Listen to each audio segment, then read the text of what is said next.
तपाईहरु पनि यस्तै भिडियो बनाउन सक्नुहुन्छ। कसरी आज म तपाईलाई यस भिडियोमा सिकाउँछु। त्यसको लागि तपाईको मोबाइलमा भएको क्यापकट एप्लिकेसनलाई ओपन गर्नुहोला।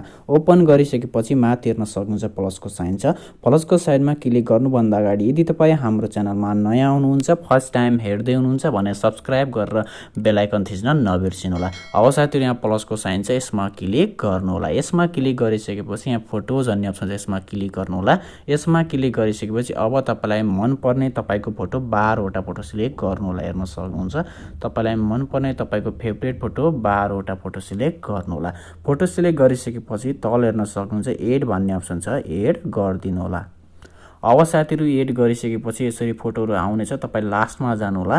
लास्टमा गइसकेपछि तपाईको यहाँ एन्डिङ भन्ने अप्सन छ, यसमा क्लिक गरेर तल हेर्न सक्नुहुन्छ डिलिटको अप्सन छ, डिलिट गर्दिनुहोला। अब साथीहरु सिधै अगाडि आउनुहोला। अब तपाईले तल हेर्न सक्नुहुन्छ त्यति धेरै अप्सनहरु छन्, यसरी सार्नुहोला। यसरी सारिसकेपछि यहाँ फर्मेटको अप्सन छ, यसमा क्लिक गर्नुहोला। यसमा क्लिक गरिसकेपछि तपाईको यहाँ थर्ड नम्बरमा 16.9 को फर्मेट छ, यसमा क्लिक गर्नुहोला। यसमा क्लिक गरिसकेपछि अब तपाईले यसरी फोटोमा सिलेक्ट गर्नुहोला। फोटोमा क्लिक गरिसकेपछि यसरी फोटोलाई रोटेट गर्दिनुहोला र यसरी स्क्रिनमा फिट हुने गरी जुम गर्दिनुहोला। त्यसपछि अर्को फोटोमा क्लिक गर्नुहोला। यो फोटोलाई पनि यसरी रोटेट गर्नुहोला र यसरी स्क्रिनमा फिट हुने गरी जुम गर्दिनुहोला। हेर्न सक्नुहुन्छ तपाईले हरेक फोटोलाई यसरी रोटेट गर्दै यसरी जुम गर्नुपर्ने हुन्छ, किनभने तपाईले यसरी नै गर्नुभयो भने तपाईको भिडियो सेभ गरिसकेपछि तपाईको भिडियो राम्रो देखिनेछ। त्यसैले तपाईले हरेक फोटोलाई यसरी रोटेट गर्नुहोला र यसरी स्क्रिनमा फिट हुने गरी जुम गर्दिनुहोला। हेर्न सक्नुहुन्छ मैले हरेक फोटोलाई यसरी रोटेट गर्दै यसरी स्क्रिनमा फिट हुने गरी जुम गरेको छु। तपाईहरुले पनि आफ्नो फोटोलाई यसरी नै साइज मिलेको हुन्न, त्यसैले हरेकलाई यसरी रोटेट गर्दै यसरी फोटोलाई जुम गर्नुलाई हेर्न सक्नुहुन्छ। तपाईको भिडियो सेभ गरिसकेपछि तपाईको भिडियो राम्रो देखिनेछ। त्यसैले तपाईले हरेक फोटोलाई यसरी रोटेट गर्नुहोला र यसरी स्क्रिनमा फिट हुने गरी जुम गर्दिनु होला। अब साथीहरु यति गरिसकेपछि सिधै अगाडि आउनु होला। अब तपाईले फोटोको सेकेन्ड मिलाउनु पर्ने हुन्छ, ध्यान दिएर हेर्नु होला। फोटोको सेकेन्ड मिलाउनको लागि अब तपाईले सुरुको फोटोमा क्लिक गर्नु होला। अब तपाईले सुरुको फोटोलाई राख्नु पर्ने हुन्छ 6.0 मा। हेर्न सक्नुहुन्छ 6.0 मा राख्नु होला। हेर्न सक्नुहुन्छ त्यसपछि अब साथीहरु अर्को फोटोमा क्लिक गर्नु होला। तपाईले यो फोटोलाई राख्नु पर्ने हुन्छ 0.5 मा। हेर्न सक्नुहुन्छ 0.5 मा राख्नु होला। त्यसपछि अब साथीहरु अर्को फोटोमा क्लिक गर्नु होला। अब तपाईले 10 वटा फोटोलाई राख्नु पर्ने हुन्छ 0.4 मा। हेर्न सक्नुहुन्छ अब तपाईले 10 वटा फोटोलाई 0.4 मा राख्नु होला। एउटा यस्तै गरी 10 वटा फोटोलाई 0.4 दुईटा, त्यसपछि अर्को फोटो 0.4 तीनटा, त्यसपछि अर्को 0.4 चार वटा, त्यसपछि अर्को 0.4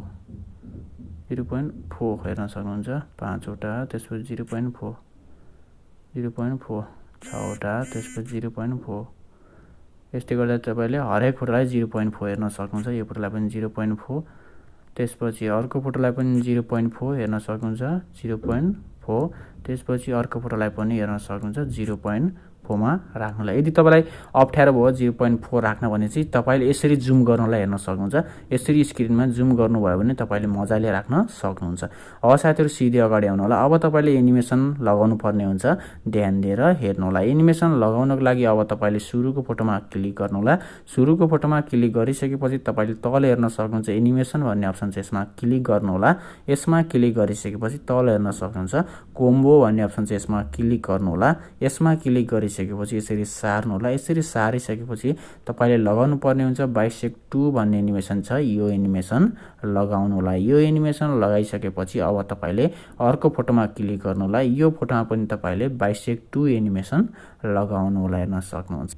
अब साथीहरु अर्को फोटोमा क्लिक गर्नु होला। अर्को फोटोमा क्लिक गरिसकेपछि अब तपाईले 10 वटा फोटोमा लगाउनु पर्ने हुन्छ पेन लेड भन्ने एउटा एनिमेसन छ, तपाईले त्यो एनिमेसन लगाउनु होला। हेर्न सक्नुहुन्छ पेन लेड भन्ने छ एउटा, त्यसपछि अर्को फोटोमा पनि पेन लेड दुईटा, त्यसपछि अर्को फोटोमा पनि पेन लेड तीनटा, त्यसपछि अर्को फोटोमा पनि तपाईले पेन लेड 4 वटा, त्यसपछि अर्को फोटोमा पनि तपाईले पेन लेड हेर्न सक्नुहुन्छ पेन लेड 5 वटा। यस्तै गरी तपाईले हरेक फोटोमा अब पेन लेड लगाउनु होला। हेर्न सक्नुहुन्छ पेन लेड भन्ने एनिमेसन छ, तपाईले यो एनिमेसन लगाउनु होला। हेर्न सक्नुहुन्छ हरेक फोटोमा पेन लेड भन्ने एनिमेसन लगाउनु होला। हेर्न सक्नुहुन्छ पेन लेड भन्ने एनिमेसन छ। सब फोटोमा तपाईले पान लेफ्ट भन्ने एनिमेसन लगाउनु होला। त्यसपछि ठिक गरिदिनु होला। अब साथीहरु यति गरिसकेपछि तपाईको भिडियो रेडी भइसकेको छ।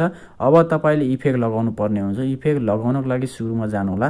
तपाईले अब ध्यान दिएर हेर्नु पर्ने हुन्छ। तपाईले यदि राम्रोसँग इफेक्ट लगाउनु भयो भने तपाईको भिडियो राम्रो देखिनेछ। अब साथीहरु तल हेर्न सक्नुहुन्छ इफेक्ट भन्ने अप्सन छ, इफेक्टमा क्लिक गर्नु होला। त्यसपछि यहाँ भिडियो इफेक्ट भन्ने अप्सन छ, यसमा क्लिक गर्नु होला। यसमा क्लिक गरिसकेपछि तपाईको माथि यसरी अप्सनहरु आउनेछन्। अप्सनहरु आइसकेपछि हेर्न सक्नुहुन्छ यहाँ तपाई यसरी सार्नु होला। यहाँ तपाईको हेर्न सक्नुहुन्छ पार्टीमा तपाईको सक वेब भन्ने तपाईको इफेक्ट छ, यसमा क्लिक गर्नु होला। त्यसपछि ठिक गरिदिनु होला। तपाईले यसलाई तानेर सुरुको फोटोसम्म मात्रै राख्नु होला, हेर्न सक्नुहुन्छ। त्यसपछि अगाडि आउनु होला। अब तपाईले यहाँदेखि यसरी सार्नु होला। माथि हेर्न सक्नुहुन्छ 01 02 03 भएको छ। यहाँ जहाँनिरबाट तपाईको 03 हुन्छ, यहाँबाट तपाईले एउटा अर्को इफेक्ट लगाउनु पर्ने हुन्छ। यहाँ भिडियो इफेक्टमा क्लिक गर्नु होला। त्यसपछि तपाईले अब यहाँ पार्टीमा जानु होला। पार्टीमा गइसकेपछि यसरी सार्नु होला। यसरी सारिसकेपछि तपाईको एउटा यहाँ इफेक्ट छ, ब्ल्याक फ्ल्याश भन्ने तपाईको इफेक्ट छ, यो इफेक्टमा क्लिक गर्नु होला। त्यसपछि ठिक गरिदिनु होला। त्यसपछि तपाईले यसलाई पनि तानेर यहाँ फोटोको बराबर राख्दिनु होला। त्यसपछि अब साथीहरु हेर्न सक्नुहुन्छ तपाईले अब यहाँबाट अर्को इफेक्ट लगाउनु पर्ने हुन्छ। भिडियो इफेक्ट भन्ने अप्सन छ, यसमा क्लिक गर्नु होला। यसमा क्लिक गरिसकेपछि अब तपाईले यसरी सार्नु होला। यहाँ तपाईको मुड भन्ने छ, यसमा क्लिक गर्नु होला। त्यसपछि मेटियर भन्ने इफेक्ट छ, यसमा क्लिक गर्नु होला। त्यसपछि ठिक गरिदिनु होला। यसलाई चाहिँ तपाईले हेर्न सक्नुहुन्छ यसरी यसलाई घटाउनु होला, फोटोको बराबर राख्नु होला। हेर्न सक्नुहुन्छ यसरी फोटोको बराबर राख्नु होला। त्यसपछि फेरि कपी गर्नु होला, यसरी फोटोको बराबर मिलाउनु होला। फेरि कपी गर्नु होला, यसरी फोटोको बराबर मिलाउनु होला। फेरि कपी गर्नु होला, फेरि कपी गर्नु होला, यसरी फोटोको बराबर मिलाउनु होला। हेर्न सक्नुहुन्छ हरेकमा यसरी नै कपी गर्दै मिलाउनु होला। हेर्न सक्नुहुन्छ हरेक फोटोमा यो इफेक्ट लगाउनु होला। त्यसपछि अब साथीहरु यति गरिसकेपछि तपाईको यो भिडियो रेडी भइसकेको छ। सुरुबाट एउटा अर्को इफेक्ट लगाउनु पर्ने हुन्छ। भिडियो इफेक्टमा जानु होला। भिडियो इफेक्टमा गइसकेपछि अब तपाईले यसरी सार्नु होला। यहाँ तपाईको फ्रेम भन्ने अप्सन छ, यसमा क्लिक गर्नु होला। यसमा क्लिक गरिसकेपछि यसरी लास्टमा जानु होला। तपाईको यहाँ एलईडी भन्ने इफेक्ट छ, यसमा क्लिक गर्नु होला। त्यसपछि ठिक गरिदिनु होला। यसलाई पनि तपाईले अब तानेर तपाईले लास्टसम्म राख्दिनु होला। हेर्न सक्नुहुन्छ यसलाई पनि यसरी तानेर तपाईले लास्टसम्म राख्दिनु होला। यति गरिसकेपछि तपाईको यो भिडियो रेडी भइसकेको छ। अब साथीहरु हामीले यो भिडियोलाई रोटेट गर्नुपर्ने हुन्छ टिकटकको फर्मेटमा। रोटेट गर्नको लागि अब तपाईले यो भिडियोलाई सेभ गर्नुपर्ने हुन्छ सुरुमा, त्यसपछि रोटेट गर्न सक्नुहुन्छ। सेभ गर्नको लागि माथि हेर्न सक्नुहुन्छ एरोको साइन छ, यसमा क्लिक गरिदिनु होला। यसमा क्लिक गरिसकेपछि तपाईको यो भिडियो रेडी हुनेछ। अब साथीहरु यति गरिसकेपछि तपाईले टिकटकको फर्ममा यसलाई रोटेट गर्नुपर्ने हुन्छ। अब साथीहरु हेर्न सक्नुहुन्छ यो भिडियो सेभ भइसकेको छ, यहाँ डन गरिदिनु होला। त्यसपछि यहाँ प्लसको साइन छ, यसमा क्लिक गर्नु होला। यसमा क्लिक गरिसकेपछि यहाँ भिडियोज भन्ने अप्सन छ, यसमा क्लिक गर्नु होला। यसमा क्लिक गरिसकेपछि तपाईको फर्स्ट भिडियो छ, यसलाई सिलेक्ट गर्नु होला। त्यसपछि एड गरिदिनु होला। अब साथीहरु यति गरिसकेपछि लास्टमा जानु होला। लास्टमा गइसकेपछि तपाईको यहाँ इन्डिङ भन्ने अप्सन छ, यसमा क्लिक गर्नु होला र तल हेर्न सक्नुहुन्छ डिलिटको अप्सन छ, डिलिट गरिदिनु होला। त्यसपछि अगाडि आउनु होला। अब तपाईले तल हेर्न सक्नुहुन्छ यसरी सार्नु होला। यसरी सारिसकेपछि तपाईको यहाँ फर्मेटको अप्सन छ, यसमा क्लिक गर्नु होला। अब तपाईले टिकटकको फर्मेटमा रोटेट गर्नुपर्ने हुन्छ।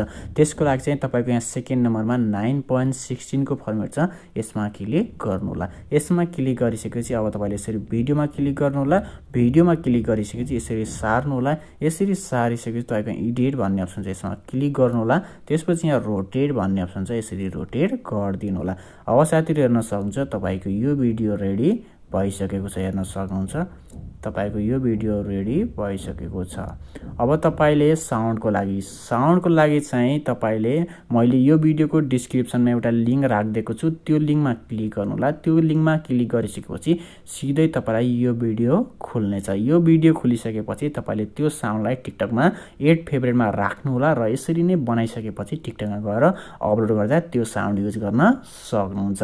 अब साथीहरु यो भिडियोलाई सेभ गर्नको लागि माथि हेर्न सक्नुहुन्छ एरोको साइन छ, यसमा क्लिक गर्नु होला। यसमा क्लिक गरिसकेपछि तपाईको ग्यालरीमा यो भिडियो सेभ हुनेछ। तपाईले मजाले गएर टिकटकमा अपलोड गर्न सक्नुहुनेछ।